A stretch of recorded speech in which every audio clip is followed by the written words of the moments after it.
Welcome to SS TV5 ప్రేక్షకులకు నమస్కారం. అక్రమంగా నిల్వ ఉంచిన రేషన్ బియ్యాన్ని విజిలెన్స్ అధికారులు పట్టుకున్నారు. మెదక్ జిల్లా శివంపేట మండలంలోని కొంతాన్పల్లి గ్రామ సమీపంలోని అంజనేయ రైస్ మిల్లో అక్రమంగా రేషన్ బియ్యం నిల్వ ఉంచాలన్న సమాచారంతో జిల్లా విజిలెన్స్ అధికారులు దాడులు నిర్వహించారు.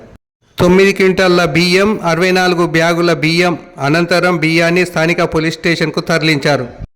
ఈ ఘటనపై పోలీసులు కేసు నమోదు చేసి దర్యాప్తు చేస్తున్నారు.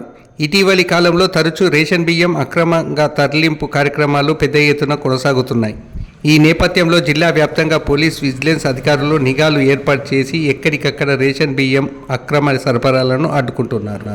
అనుమానాస్పద బియ్యాన్ని పట్టుకున్న అడిషనల్ ఎస్పీ ద్రోణాచార్యులు, తహసీల్దార్ ప్రభాకర్, ఎస్ఐ వెంకటేశ్వరరావు, సాంబశివరావు, డిటిసిఎస్ ప్రణీతారెడ్డి పోలీసులకు అప్పగించారు.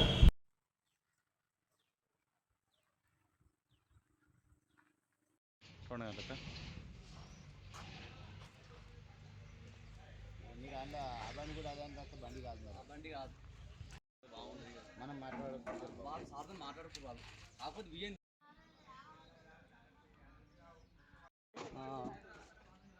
డిజైన్ అందులో ఆటో గుంజదు కాబట్టి